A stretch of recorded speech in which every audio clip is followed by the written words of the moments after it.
who believes imagination leads to creativity, creativity blossom thinking, thinking provides knowledge, and knowledge results in innovation. Dr. A.P.J. Abdul Kalam, former President of India, our eminent scientist, a renowned aerospace engineer, and a true visionary, a true leader of India's development struggle. We all admire you, sir, for your contribution to the development of science and technology.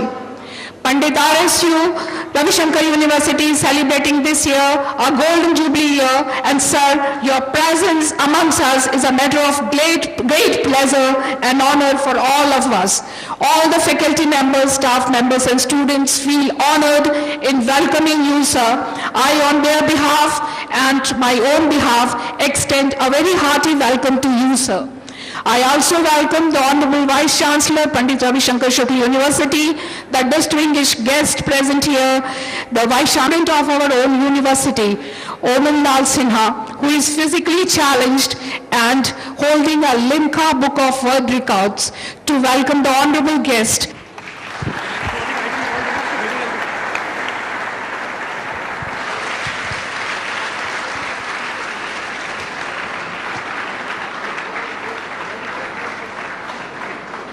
विश्वविद्यालय के लिए बल्कि रायपुर के इतिहास में doctor Abdul Kalam का हमारे परिसर में दूसरी बार आना एक ऐतिहासिक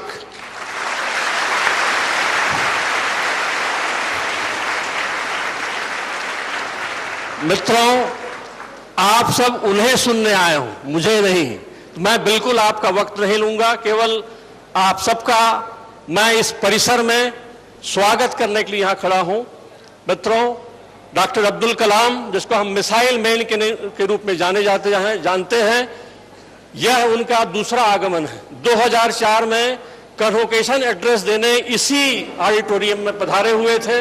तब तो ये बहुत सारे बच्चे जो बैठे हैं वो उनका अता पता नहीं था, वो हमारे बीच नहीं थे। लेकिन बच्चों, तुम्हारा सौभाग्य है कि आज ऐसे व्यक्ति को आप सुनने आए हो जिन्हें पूरी दुनिया जानती है, जिन्हें पूरी दुनिया मिसाइल मैन के नाम से जानती है, जिसको भारत देश ने भारत रत्न के रूप में उपाधि देकर के सम्मानित किया है।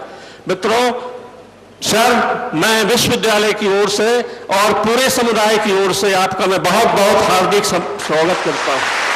I welcome you sir, and without wasting a single moment, मैं आपके और आपके बीच में बगैर एक भी सेकंड गुमाए मैं आपको आपके भाषण के लिए I invite you for your address sir.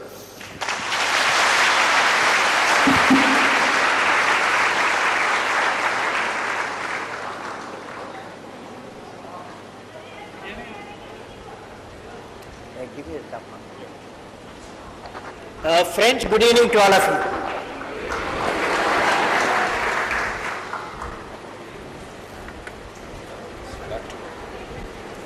You know,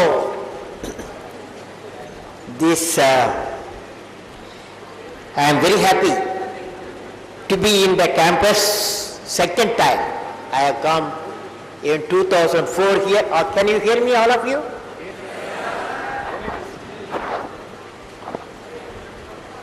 I am happy to be in the campus of Pandit Ravishankar Shukla University, Raipur, Chhattisgarh, which is a tradition of being teaching and research oriented.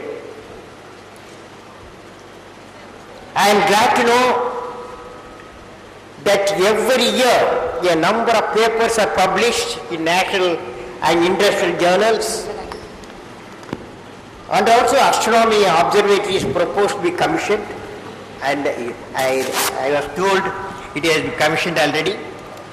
I am glad to know that this university is celebrating Golden Jubilee year. It's a Golden Jubilee year. Now, what does it mean? A university like Pandit Ravishankar Shukla University celebrating 50 years. What does it mean? Friends, you know, Earth rotates, our planet Earth rotates its own axis, it takes 24 hours day and night, as you all know. But the same planet yet orbits around the sun. It takes about a year, 1 year. When an organization like Pandit Ravishankar Shukla University, it is in planet Earth, have orbited 50 times the sun, and I would like to congratulate all of you for 50 times orbiting around the sun.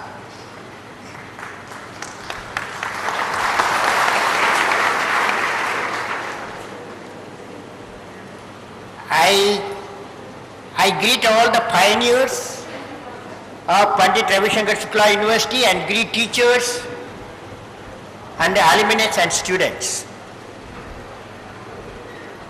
Friends, since Pandit Ravishankar Shukla University has multiple disciplines with 1.9 lakh students and 26 schools of study and 234 affiliated colleges, very big university, I select the topic for all of you. The topic I have selected is science reciprocating. Science is reciprocating for my address today. You know, investment of individuals, organization in new discoveries and invention, but also add value to different branches of science as human endeavors in different ways. Science comes about due to curiosity of human mind to understand through the queries, thinking, observation, experiment and interpretations. Science enables both individual and teams to progression in knowledge. The more you understand, the more you realize there needs to be found. The efforts of many scientists in the 19th and 20th century have improved the quality of life of human beings in multiple fields in these ensuing decades. Now it is the responsibility of us in 21st century to sow the seeds of science in areas that can benefit humankind, such as renewable energy, water, ecology, environment, brain research, disease prevention. Understanding the human environment and the outer space through science will help us to appreciate and contribute to the global welfare of 21st century and beyond. Now friends, let me start my talk with four-dimensional convergence of technology. Before I go to four-dimensional of convergence technology, I found a lot of young students from schools and also some colleges. I want to say a poem. Will you repeat with me, all of you? Will you? The name of the poem is I Fly. Name of the poem is? What is the name of the poem? I will fly. You are ready? I am born with potential. I am born with goodness and trust. I am born with ideas and dreams. I am born with greatness. I am born with confidence.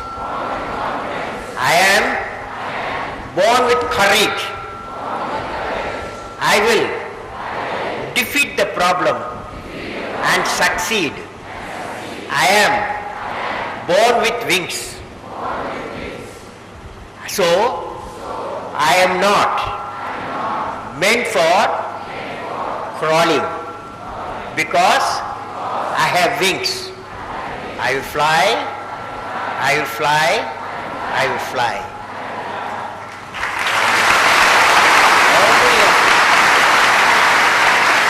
How many of you want to fly? How many of you want to fly? How many of you want to fly? Most of the young fellows want to fly. Okay. Now I am going to the subject. What is called four-dimensional convergence of technology. Everybody can understand this. I am going to put it such a way.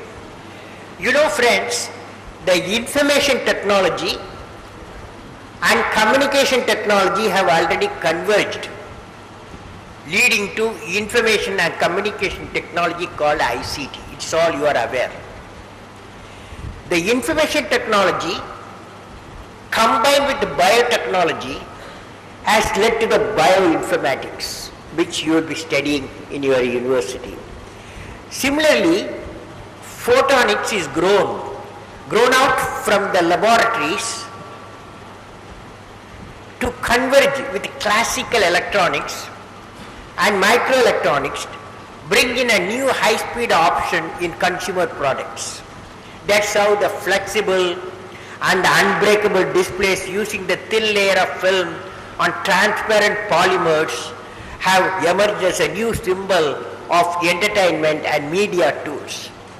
Now all you friends have to come across, science students, what's called nanotechnology. Nanotechnology is coming. It is the field of the future that will replace microelectronics, many fields with a tremendous application potential in the areas of medicine, electronics and material science. I am sure about the use of nanorobot for drug delivery. When nanotechnology and ICT meet, integrated silicon electronics, photonics are born, and it can be said that material convergence will happen. With material convergence and biotechnology linked, a new science called intelligent bioscience will be born, which will lead to a disease-free, happy and more intelligent human habitat with a longevity and high human capacities. Convergence of bio, nano, info technologies can lead to the development of a nanorobots.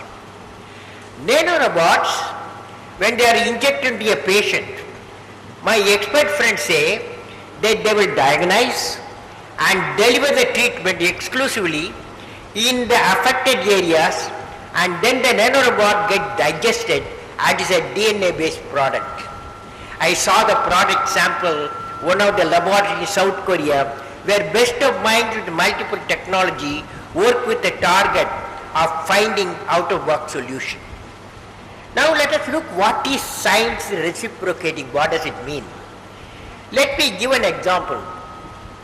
Some time back, I was in the Harvard University, where I visited laboratories of many eminent professors from the Harvard School of Engineering and Applied Science. I recall how Professor Hong Kun Park showed me his invention of nano needles, which can pierce and deliver content into individual target cells. That's how nanoparticle science shaping the bioscience. Then I met Professor Vinod Manoharan of Harvard University, who showed me on the other hand in his laboratory, bioscience are in turn shaping nanomaterial science as well. He is using DNA material to design itself assembling particles. When particular type of DNA is applied on a particle at the atomic level, he is able to generate a prefixed behavior and an automatic assembly from them. This could be our answer to self-assembly of devices and colonies and deep space. Thus friends, I want to tell the university, Pandit Ravishankar Shukla University, thus within a single research building, I saw how two different sciences are shaping each other without any iron curtain between the technologies. This reciprocating contribution of sciences to one another is going to shape our future, and industry needs to be ready for it. Now the next area, of course, now a new trend is emerging. What is the new trend? The aspect being introduced, that of ecology. Globally, the demand is shifting towards development of a sustainable system which are technologically superior. And this is the new dimension of the 21st century knowledge society, where science, technology and the environment will have to go together. Thus the new age model would be a four-dimensional bioscience, nanoscience, infoscience and eco-based, environment-based. When I see a large number of students, let me share how unique minds were responsible for a great events in human history. I want to see every one of you to become every young fellow who has assembled here and upstairs. You should become a unique you. I am going to tell you how. Friends, to be remembered for you how to be unique, that is unique you, let us study together certain unique events by unique achievers. Will all of you participate in the exercise? You participate. We are going to do a small exercise. Dear friends, young friends, just look up. You look up everywhere the lights here. And of course, Chhattisgarh, no power cut, everywhere power I see, isn't it? You have everywhere power. So very good. So when you look at the light and bulb, whom do you remember? Light and bulb, whom do you remember? You have to remember one guy. Who is that? Very good. You see that, children? Thomas Alva Edison. Thomas Alva Edison, for his unique contribution toward the invention of the electric bulb and his electrical lighting system. When the aircraft flying over you every day, you remember two fellows. Who are they? Who are they? Who are they? Wright brothers. You speak loudly, Wright brothers. Now when the telephone bell rings, whom do you remember? Very good, Alexander Graham Bell. You remember, 1885, he discovered telephone. At that time, he did not have a laboratory. His brain has become a laboratory. He assembled the telephone, went to market, got the devices and assembled. So, 1885, he is the person who discovered the telephone. So, when the bell rings, you remember him. Now, there was one great Indian scientist. He was traveling from London in 1930s. In those days, no aircraft, ship he was traveling. 1930, when he came to Calcutta, he was traveling in London to Calcutta. When he was in the ship, he saw sun was shining one evening and looked at the sky, at the horizon. Sky was blue and sea was blue.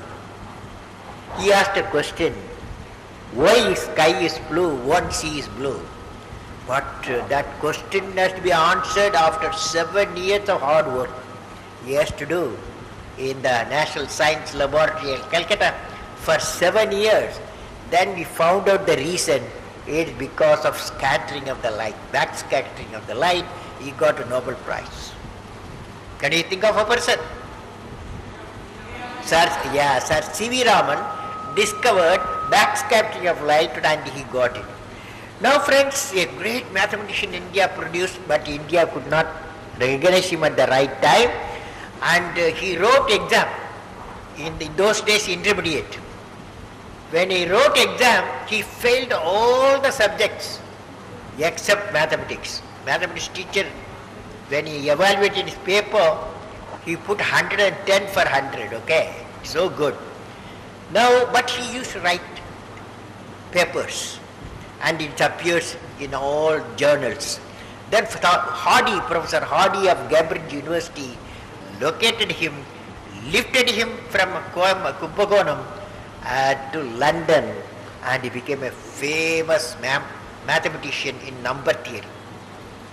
In number theory, famous mathematician, can you remember? Srinivasa Ramanujan, okay, Srinivasa Ramanujan. And he became one of the biggest authority in number theory even now.